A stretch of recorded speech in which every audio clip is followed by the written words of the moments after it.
Todo dia, manchetezinhas, tá? As principais manchetes, que são as que eu vou vir comentar com vocês aqui. Eu solto lá no meu Twitter, pessoal. Então, hoje eu acabei esquecendo de botar um GIF, mas sempre coloco algum GIFzinho engraçado ali. Então, essas são as notícias que a gente vai comentar. Então, @Eric com CH, tanto no Instagram, quanto no Twitter, quanto no YouTube, tá? YouTube eu subo essas salas aqui somente a partezinha de cripto, para quem quiser ver o recap ali. Insta é mais backstage, postei lá como fica meu setup, como que eu arrumo aqui, marquei o carvão, vou começar a fazer tornar aquilo um pouco mais pessoal, né? Então é um canal fácil de contato comigo, para quem quiser tirar dúvida, DM tá aberto em todas as redes lá também. E Twitter, aí mais lado degenerado, mais voltado a cripto mesmo. Então, dito isso, deixei o link aí, tá? Pelo perfil da Genial também, para vocês se inscreverem na newsletter de cripto, sai toda terça-feira. Dessa terça já saiu.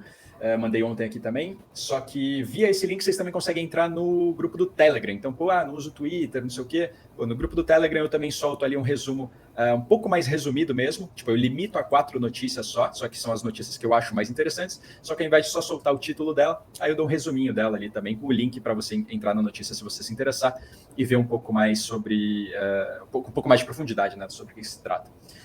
Beleza, merchan feito. Agora vamos voltar para a notícia que eu queria mostrar nessa página. Beleza, essa aqui. Bora de análise de preços. A gente estava reclamando aqui que não tinha movimentação, que eu estava com um viés um pouco mais negativo do que positivo.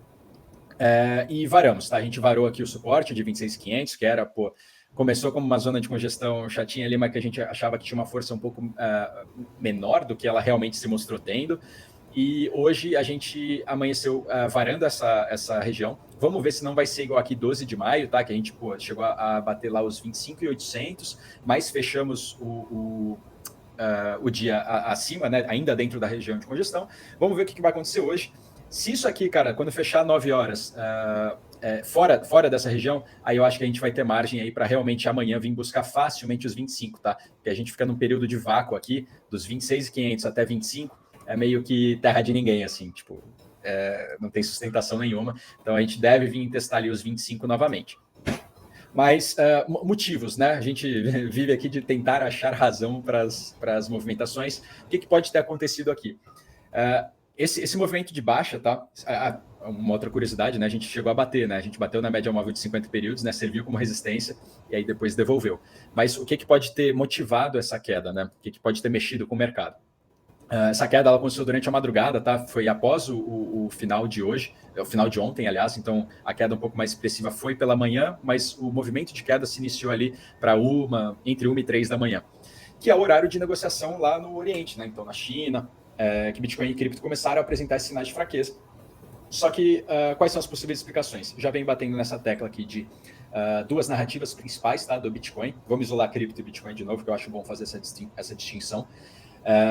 As duas narrativas do Bitcoin. Qual que aparentemente está se concretizando aqui, tá? Se pegar os outros mercados, se você, para quem está acompanhando a sala ao vivo aí, desde do comecinho, né, desde a manhã, vocês viram que praticamente todas as bolsas abriram em queda, tá?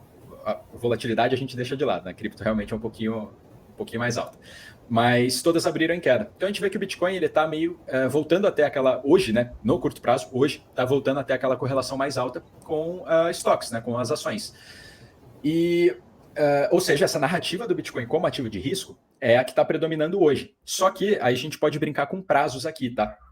Essa queda, ela começou depois do anúncio dos dados de inflação lá no Reino Unido. A gente teve, de novo, não sou analista macro, tá? Mas só o geral do que aconteceu, né? A inflação mais alta lá desde 92, e esses números acima do esperado, foi o terceiro mês consecutivo, né, de inflação acima do esperado.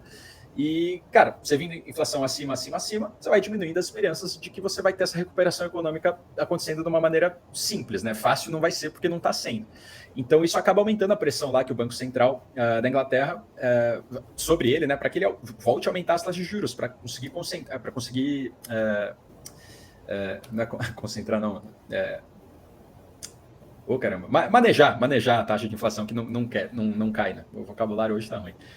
Mas, e por que isso importa, né? Porque só venho falando aqui de Estados Unidos, né? Mas por que é legal a gente olhar no resto também?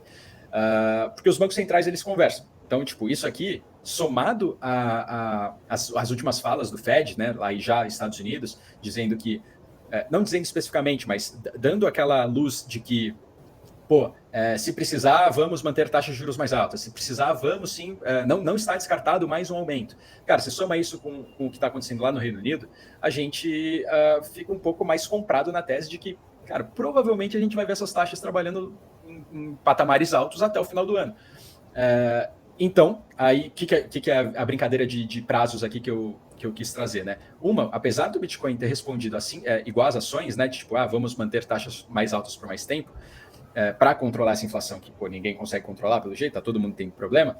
Bitcoin e ações, vai estar, o capital vai estar mais ralo, né? A gente vai ter menos liquidez no mercado, então ativos de risco passam a sofrer menos, aliás, passam a sofrer mais. Por quê? Por que eu vou correr o risco dos ativos de risco se eu consigo ganhar algo razoável, né? Eu consigo ter uma remuneração a nível de risco país só, né? A nível de risco do Banco Central do país, não tem por que eu me arriscar.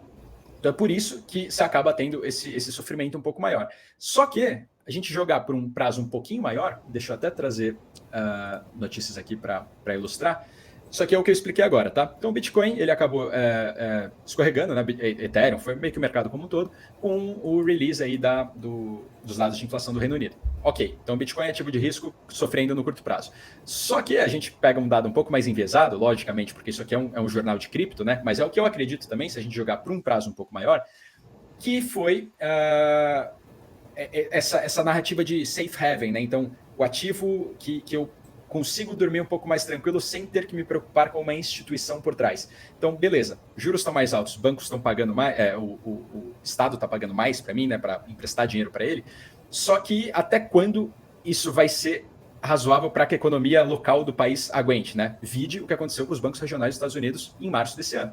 Então, a partir do momento que esses juros mais altos passarem a criar problemas para esses bancos regionais, que pode ser que volte, tá? Não é porque ninguém mais está falando disso que acho que está todo mundo mais tranquilo, que a gente teve as três maiores quebras dos últimos, desde 2008 lá, foram tudo esse ano, em um trimestre praticamente.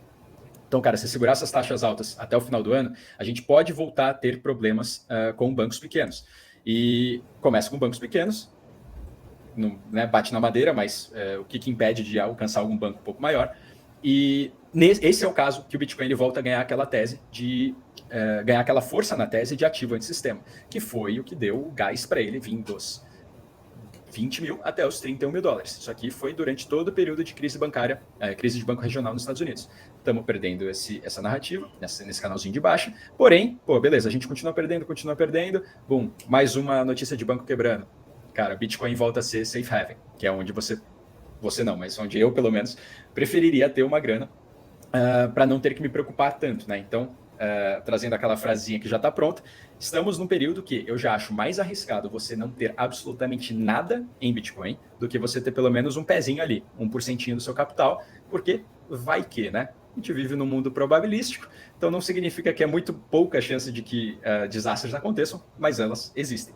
E tua assimetria de risco nessa brincadeira toda, ela é muito alta. Então, cara, tô correndo o risco, entre aspas, aqui de 1% do meu capital para ter um ganho, vou falar infinito, mas para você ter um ganho meio que impensável, dadas as crises de inflação. Então, só para ilustrar aqui, a gente pode pegar, por exemplo, a Argentina. Vídeo que aconteceu na Argentina. Na Argentina, o Bitcoin já bateu o all-time high dele, né? Porque a moeda deles foi desvalorizando tanto que, em pesos argentinos, o Bitcoin já bateu o topo dele. Então, para esses casos extremos, cara, essa narrativa do Bitcoin, ela continua se valendo. Então, acho que a título de cripto como preços, tá? Vamos dar preços mais práticos aqui. Então, viés negativo, rapaziada, hoje fechando abaixo dessa região, tá? Fechando abaixo de 26.500. Cara, duvido nada que ainda essa semana a gente busque 25, tá? Não seria nenhuma surpresa. E um pouquinho mais drástico, uma volatilidade um pouquinho maior ainda no viés pessimista, a gente volta a trabalhar aqui que eu acho mais plausível de se sustentar por mais tempo, aí assim, entre 25 e 22.700, tá? Essa segunda região verde aqui. Então isso aqui é o que eu julgo um pouco mais plausível por mais tempo, porém, vamos testar primeiro os 25, né? Então, veremos o que acontece no fechamento de hoje, amanhã a gente traz aqui. Agora, algumas notícias, né? Vamos para notícias primeiro as que impactam o mercado. Isso aqui é uma análise de dados, tá? Vinda do Sentiment. Ele trouxe aqui, ele destacou, né, que a gente tem algumas baleias que estão acumulando stablecoins. Então, a stablecoin de dólar, no caso, que é o que ele está ressaltando aqui, ela é o dólar tokenizado. Então, beleza, eu estou exposto ao dólar, só que correndo o risco da instituição que está emitindo esse dólar tokenizado. Então, eu dou meus dólares de verdade para essa instituição e eles me dão um dólar tokenizado. Isso aqui, eles estão, o Santiment levantou, né, que eles estão acompanhando que baleias estão crescendo as alocações em dólar tokenizado. E por que é importante observar isso? Porque se o cara ele não quisesse correr o risco cripto, ele não estaria em dólar tokenizado, ele estaria em dólar. Só que ele está no dólar tokenizado. E isso é tipo você tá armando a munição, tipo, tua arma já está com a munição lá dentro, o gatilho preparado, eles só estão preparando para atirar, que seria essa injeção de liquidez no mercado. Não tem por que você segurar dólar tokenizado para correr um risco a mais do que só segurar. Peraí, embanando tudo. Não tem por que você segurar dólar tokenizado ao invés de só segurar dólar se você não quiser correr o risco cripto. E então é isso, cara. A gente está com muita liquidez sendo acumulada por baleias, liquidez já em cripto, que pode vir despencar no mercado aqui a qualquer momento. Vamos ver quando que isso vai acontecer. Peraí. Beleza. Eu acho que já dá para entrar em notícia. Eu achei que ia ter outro ponto, mas vamos agora para as notícias mais gerais. Regulação. A gente teve o que eu já tenho trazido aqui também já faz algumas semanas, né? Toda aquela briga regulatória dos Estados Unidos não dá clareza, pô, as instituições já estão aqui, mas eles não sabem o que pode, o que não pode fazer. Aí quando faz, aí vem a SEC falando, pô, não podia, toma uma intimação. E começou essa briga regulatória com os países do Oriente, principalmente Hong Kong, se posicionando como um país amigável para receber empreendedores de cripto, tá? E eu já trouxe isso aqui já faz algumas semanas, agora a gente teve isso aqui se materializando em algumas observações de outras pessoas também, né? Então eu só trouxe para falar, a gente traz isso aqui antes do mercado, tá? Mas Hong Kong aqui se colocando como um dos principais centros financeiros internacionais aí para receber cripto. E isso aqui se destaca com a notícia que eu trouxe ontem, tá? Da ARK Invest também, da Cathie Wood, falando a mesma coisa, de que os Estados Unidos ele pode perder esse bonde. O Brasil está se posicionando muito bem também para receber esse pessoal. Então, o Real Digital está previsto para começar a funcionar efetivamente lá em 2024. A gente está caminhando muito bem para isso. Então, o Brasil pode virar um polo cripto também. E aqui, a gente, para ilustrar ainda mais, a gente teve a Coinbase de novo, né? Eles já estão com processo judicial contra a SEC, que é a Comissão de Valores Imobiliários lá dos Estados Unidos, pedindo clareza regulatória. Fala, por favor, me diz o que eu posso ou não posso fazer. E a SEC falou, não. A resposta dele foi literalmente isso. Não, cripto tem que funcionar com as regras que já funcionam, tipo, a gente é muito claro, só que não são. E aí eles colocaram agora um novo...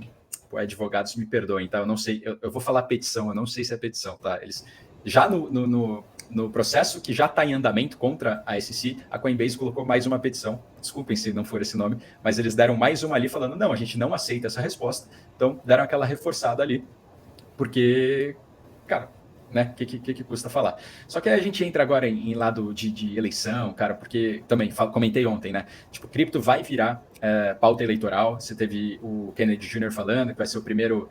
a primeira campanha política, né, dele vai ser a primeira a permitir doações oficiais em Bitcoin.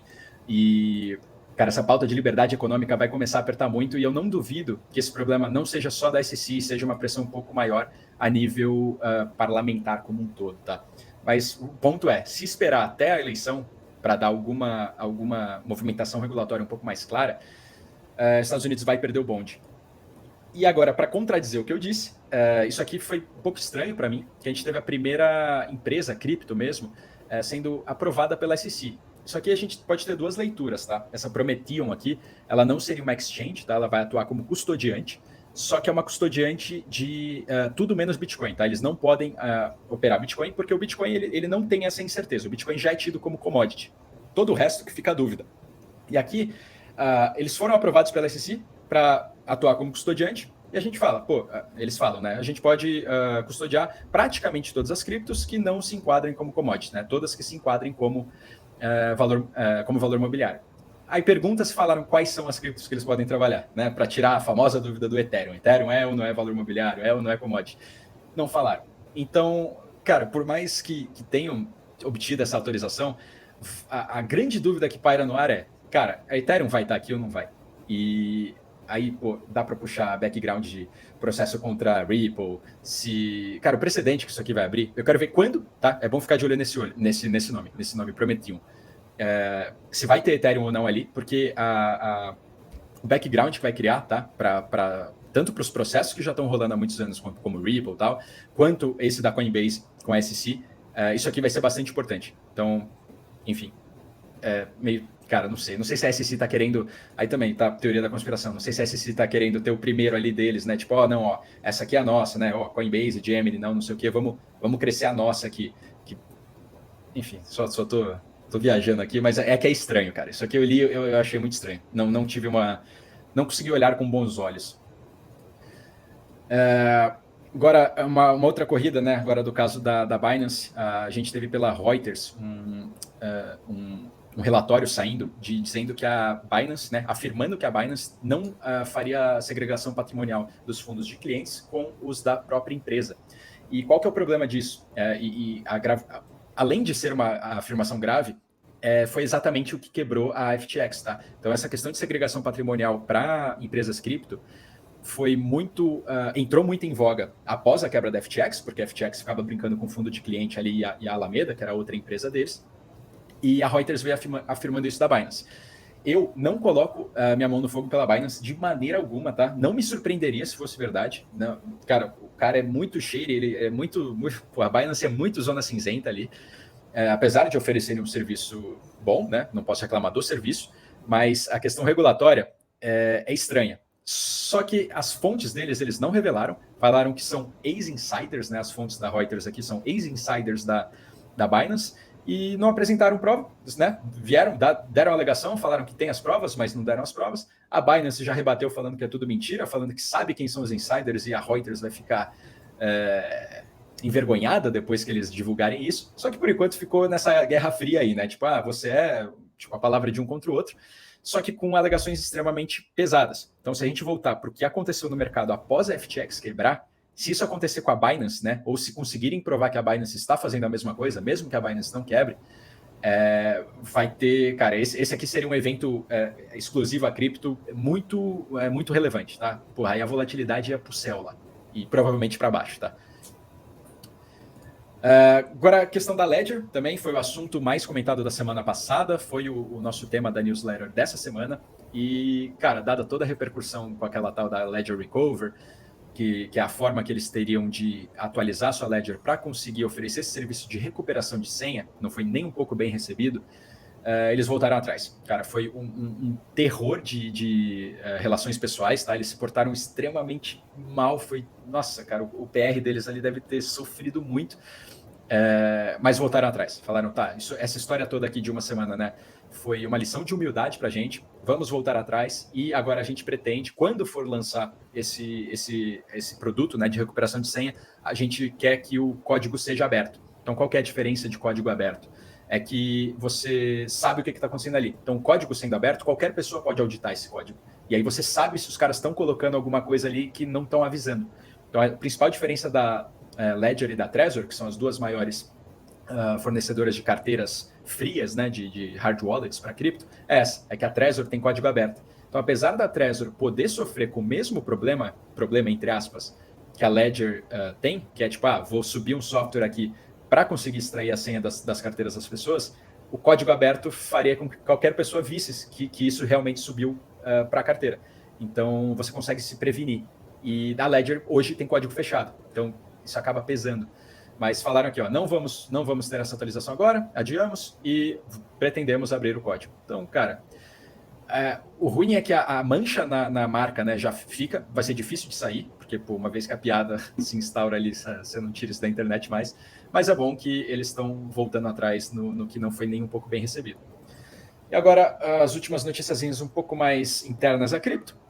Aí, para quem gosta mesmo, a Solana ela acabou ganhando um pouquinho mais de tração esse ano, tá? Ela teve uma valorização boa, e eu retifico esse ano, porque ela sofreu. Pensa numa cripto que apanhou, foi a Solana, apanhou de tudo quanto é lado, sofreu muito. E esse ano ela começou a ver um pouquinho mais de utilização, porque começou a se desvincular lá da FTX, da Alameda, conseguiu não morrer nesse período. e agora está falando que integrou, né, um plugin do ChatGPT, então, e um plugin de inteligência artificial para ajudar as pessoas a interagirem com a blockchain da Solana.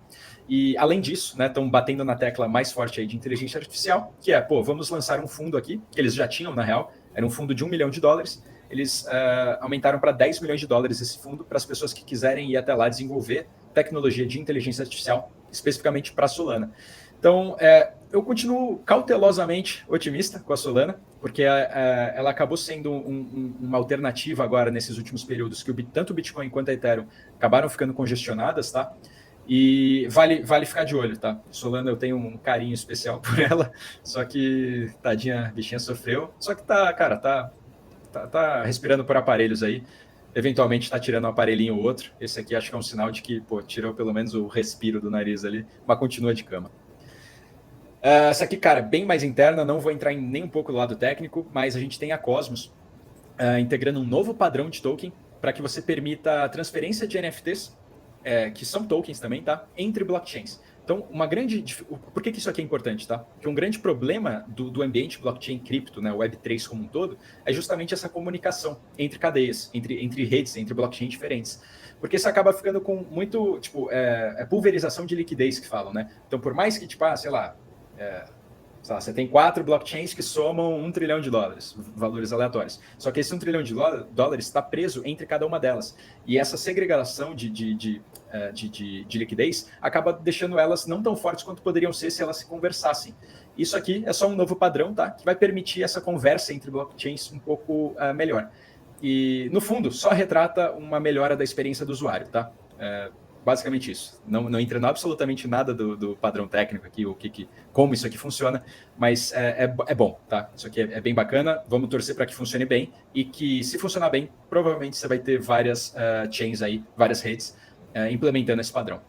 E vale a pena ficar de olho na Cosmos, tá? Cosmos é um ecossistema também bem... Ele seria o Linux, né? Para quem entende de PC aí, você tem, sei lá, Bitcoin e Ethereum ali, que é Microsoft e Mac, né?